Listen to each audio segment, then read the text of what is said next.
Bună, pești! Bine ai venit și mă bucur să te am aici alături de mine. Pentru tine, astăzi am extras un card de oracol dinainte de a apăsa pe butonul play și să știi că a venit mentorul. Din câte îmi amintesc eu, acest card a venit și la Scorpion. E posibil ca tu să ai de a face cu un scorpion sau să ai marcaje puternice în acest semn zodiacal. E posibil să urmărești pentru un pești, să nu fii neapărat în zodia pești. Deci, oricum ar fi, poți să ai legătură cu scorpionul. Așa cum spuneam și să știi că acest oracol e destul de consistent, are 78 de cărți, la fel ca un pachet de cărți de tarot. Și așa cum spuneam și la Scorpion, mentorul reprezintă un profesor. Poți să fii tu în această postură sau să îți găsești un mentor. Și acest mentor reprezintă o persoană înțeleaptă, bineînțeles, o persoană care este în slujba binelui celui mai înalt și care nu trebuie să uite acest lucru.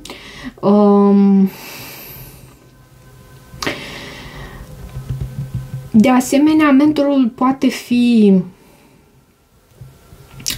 cum să zic eu, poate fi sever, dar se poate arăta de asemenea și într-o atitudine deschisă. Deci nu ține de felul în care se manifestă acest mentor, această persoană, cât mai ales ține de faptul că mentorul este în slujba binelui celui mai înalt. Și am să te rog să vizualizezi acest card. Avem o bufniță aici cu aripile deschise. Este cardul cu numărul 6 pe care cred că îl vei găsi și online dacă îți vei dori să lucrezi mai mult cu acest arhetip. Este de ajutor și asta pentru a vedea ce are să îți transmită ție în mod personal arhetipul acesta al mentorului. Ok, hai să vedem acum tarotul. În ceea ce privește tarotul pentru pești, ce mesaje avem pentru pești? Mesaje importante pentru zodia pești. Uite, avem o carte, Hierofantul. Iarăși poate să reprezinte un profesor. Hierofantul poate lucreze în educație. Poate chiar ești un profesor sau un mentor. O persoană înțeleaptă, aș putea să spun, sau ți-ai găsit, repet. Acum depinde și de vârsta ta. Bineînțeles, nu înseamnă că mentorul trebuie să fie neapărat în vârstă, cât mai ales e o persoană care și-a acumulat, cum să zic eu, și-a învățat lecțiile și a extras înțelepciunea de acolo și merge mai departe, nu neapărat cu bagaje. Nu merge cu bagaje pe care le poartă cu sine. Cunoaștere, înțelepciune, da, dar nu neapărat cu bagaje în planul acesta emoțional. Ok, hai să vedem acum pentru pești. Avem 10 de spade, ok, cavalerul de spade și 10 de cupe. Poate ai de a face cu un semn de aer, văd foarte subliniat aici. Sau aici acest cavaler de spade a venit cu anumite vești, anumite noutăți, o anumită comunicare care a înjunghiat, a străpuns și a rănit, a străpuns inima și a rănit. 10 de spade poate să vorbească și despre ceva cu finalitate, ceva cu încheiere aici. Și e o persoană pe care tu o iubești, văd aici. Poate e o persoană din trecutul tău, avem și 6 de cupe. O persoană alături de care te simți sau te-ai simțit împlinită. E ceva aici ce a adus trădare, a adus poate chiar o încheiere, comunicare care poate să fie foarte dureroasă. Avem faetonul, 5 de spade, asul de spade în subconștient, cavalerul de bâte, lași în trecut, regina de bâte este în gândurile tale, 7 de spade în viitorul apropiat, 5 de bâte în starea ta emoțională și în același timp sfatul pentru tine, 6 de spade în ceea ce vine din exterior, poate vine cineva de la distanță, pentru că văd și acest faeton care poate să reprezinte iarăși călătorie, deplasare în planul acesta fizic, poate fi. 5 de monede este în frica sau speranța ta și rezultatul posibil obținut, 2 de spade. În planul financiar avem cartea Moartea, este cartea Scorpionului și vine cu transformare. Iarăși, cum am spus încă de la început, o legătură poate cu un scorpion sau marcaje puternice pe acest semn zodiacal.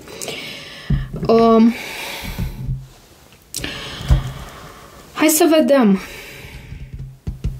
E ca și cum peștii au de a face cu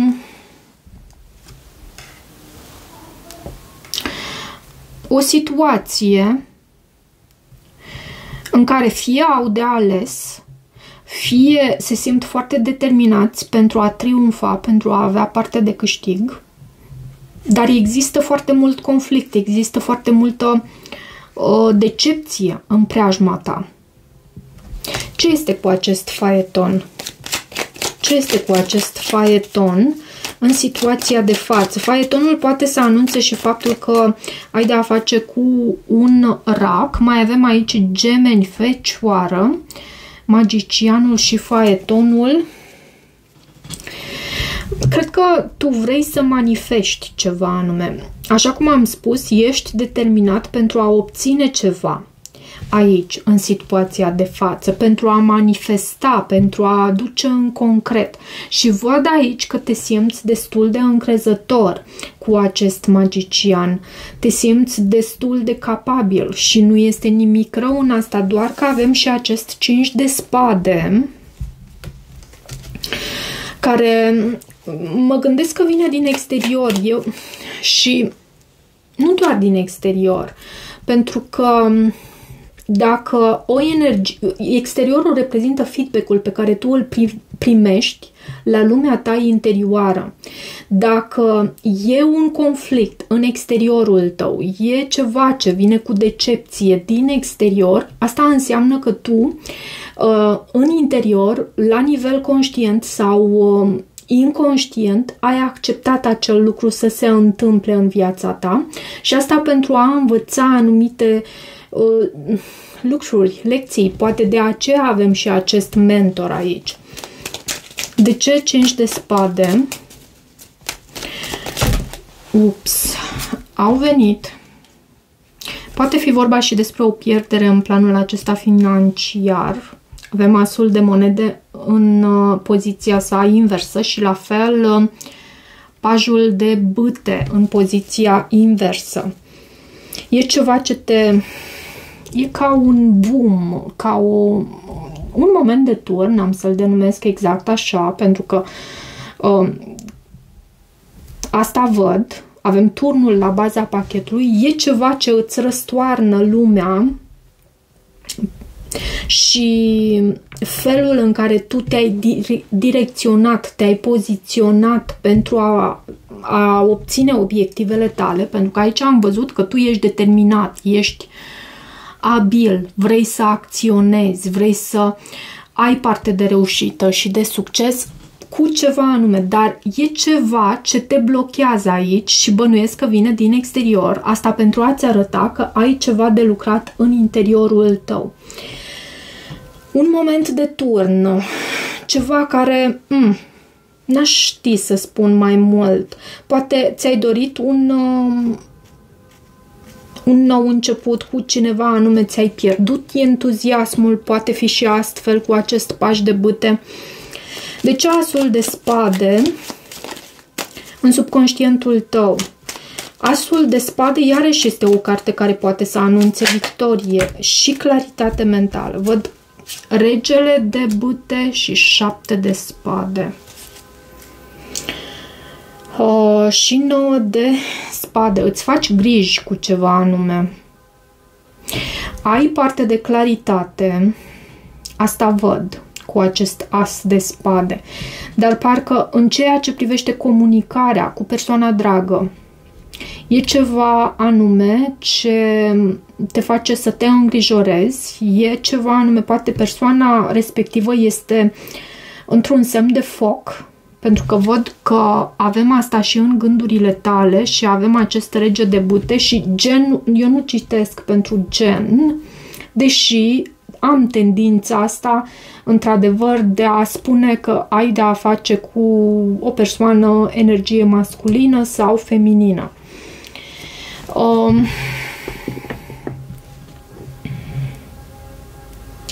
E ceva ce... sau cineva care se eschivează, scuze. Și tu vezi lucrurile clar. Cineva care... iarăși poate să vină și cu decepție. 7 de spade uneori poate să vină și cu decepție și tu vezi lucrurile astea și îți faci mari griji în privința acestui lucru. Cavalerul de bâte este în energia pe care tu o lași în trecut. Cavalerul de bâte poate să vorbească despre o aventură, despre pasiune intensă pe care ai resimțit-o sau cineva a resimțit-o față de tine. Poate un semn de foc, un leu, un berbec, un săgetător. Văd aici leu subliniat.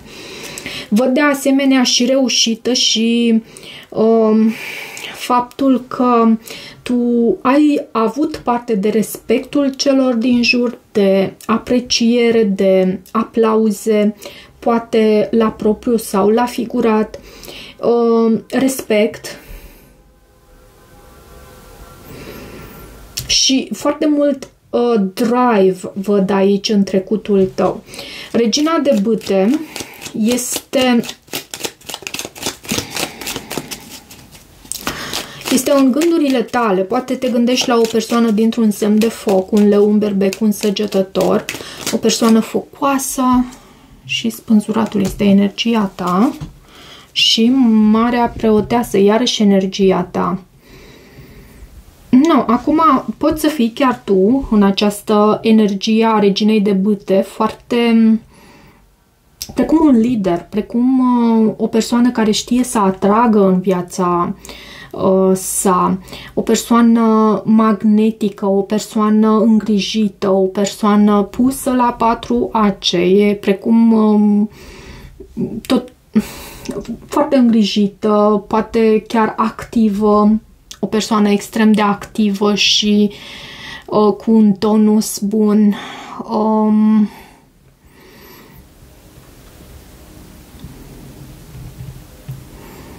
Dar mai văd și faptul că tu te gândești foarte mult la o astfel de persoană, poate într-un semn de foc. Mă spun asta pentru că văd acest spânzurat cu aura aceasta în jurul capului, ceea ce mă duce cu gândul la acest lucru, iar Marea Preoteasă, bineînțeles, poate să vorbească despre comunicare telepatică. Există ca un cordon între tine și această persoană care vă unește. Totuși, de aici se cam încurcă lucrurile, pentru că avem 7 de spade în viitorul apropiat și regele de spade. Poate ai de a face cu un gemeni, balanță, vărsător, O persoană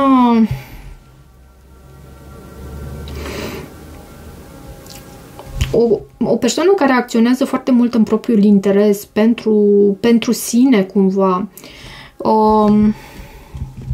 Și poate fi o persoană nouă, pentru că văd acest as de cupe. Da, o persoană poate dintr-un semn de aer, care vine cu comunicare ce poate fi uneori nu tocmai pozitivă.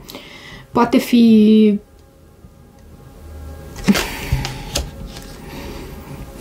extrem de impulsivă această persoană.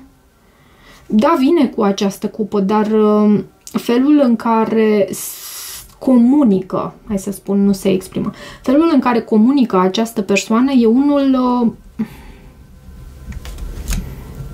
impulsiv. Arată faptul că are lucruri, poate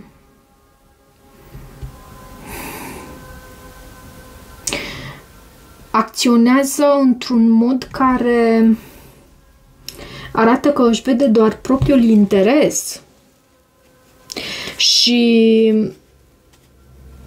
pentru a-și înfrânge adversarul, cumva văd ca două persoane ce sunt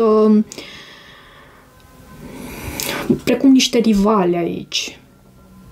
De ce 5 de bâte? Și 5-ul de bâte iarăși poate să vorbească despre conflict. Este în starea ta emoțională, cumva o anumită stare de tensiune în interiorul tău. De ce 5 de bâte? Și în același timp, aceste cărți sunt și pentru sfatul. Sunt și sfatul pentru tine.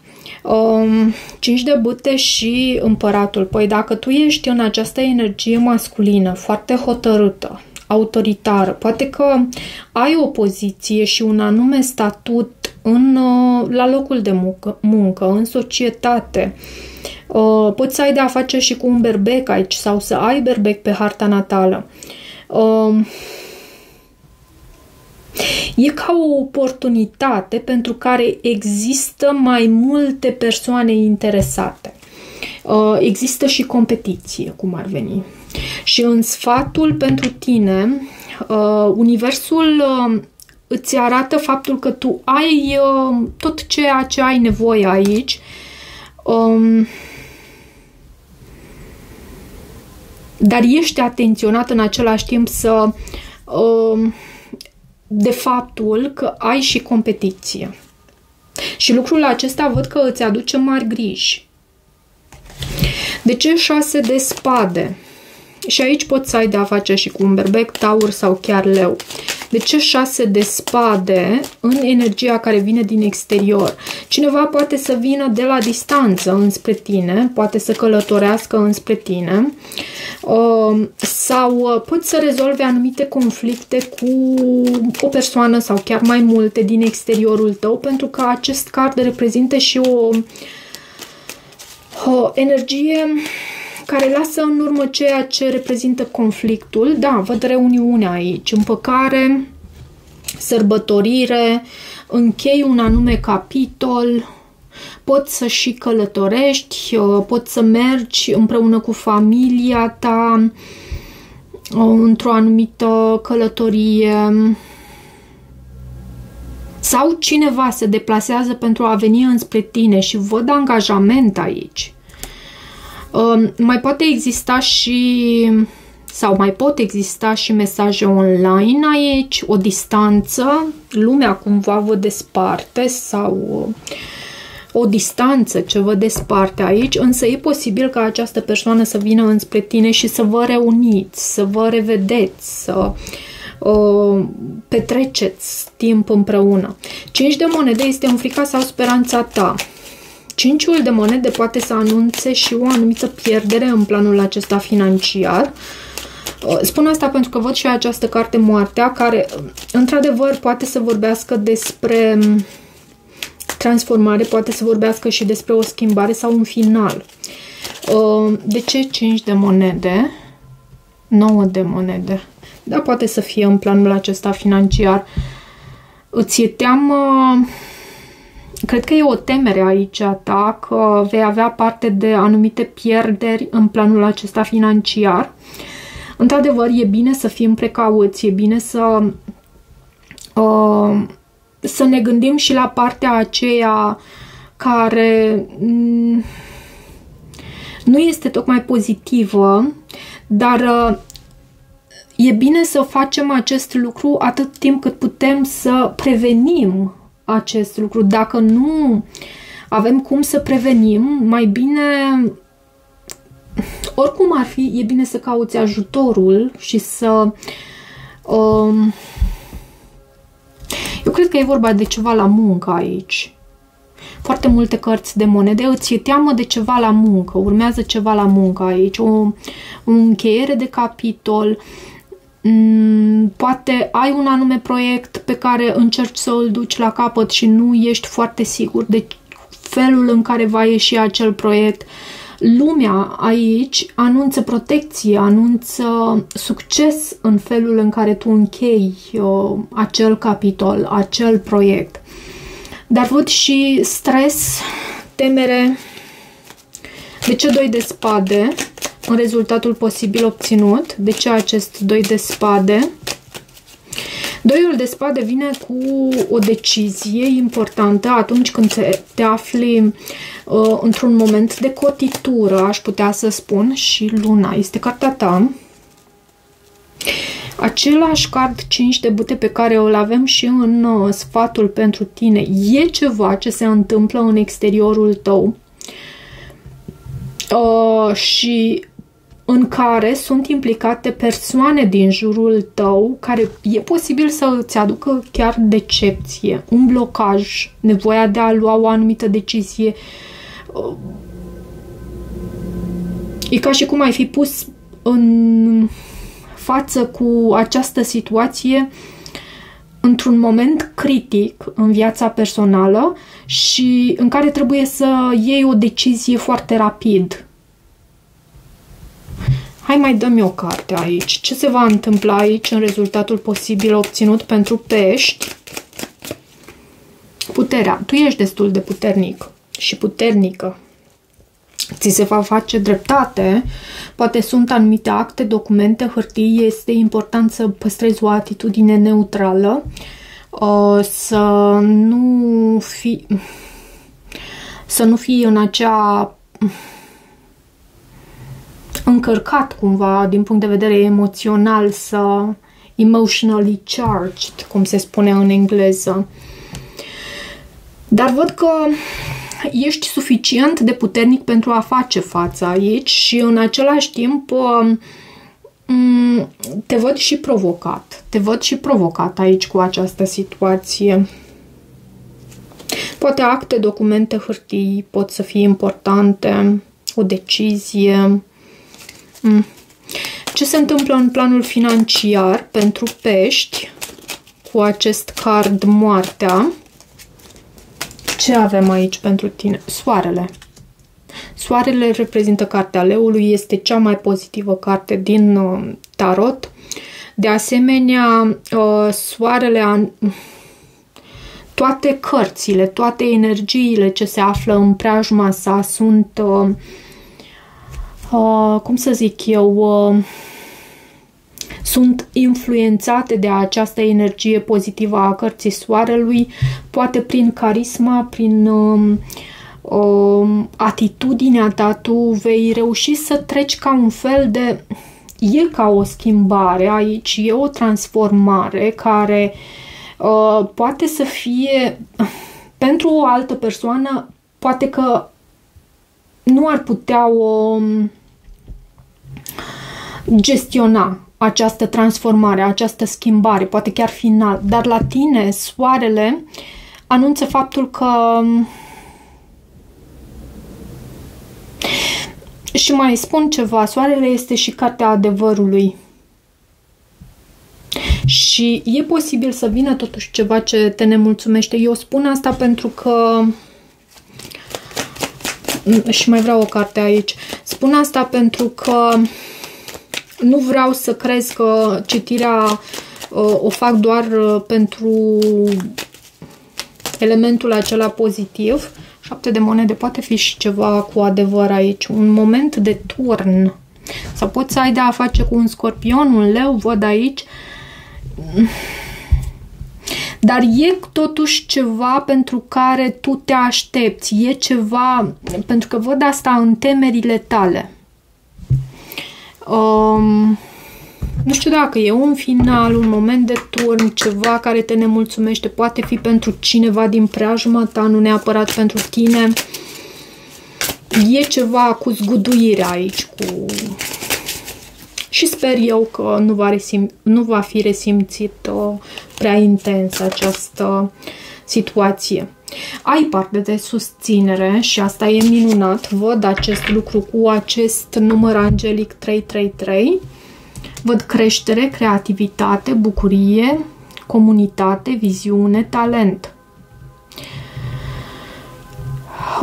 Atunci când vezi acest număr angelic 333, este semnul precum că este timpul să te întorci cu privirea în interior, să lucrezi la abilitățile tale, să îți descoperi talentele și să îți folosești imaginația. Și știm cu toții că tu ești o ființă extrem de imaginativă.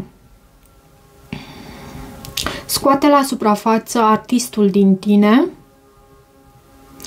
Atunci când vei face acest lucru, stima ta de sine se va îmbunătăți și de asemenea și simțul acesta al competenței. Te vei simți mai competent. Acest lucru face minuni pentru simțul scopului și contribuie de asemenea și la comunitatea ta. Deci cumva tu aduci contribuție la comunitatea ta și lucrul acesta este minunat. Ok, dragă pești, cam atât pentru această citire. Eu îți mulțumesc mult pentru faptul că îmi ești alături. Dacă rezonezi, nu uita să te abonezi canalului, să mai treci pe aici, să îmi lași un feedback. Poți să dai un share unui prieten care ar putea avea nevoie de un astfel de mesaj. Toate bune!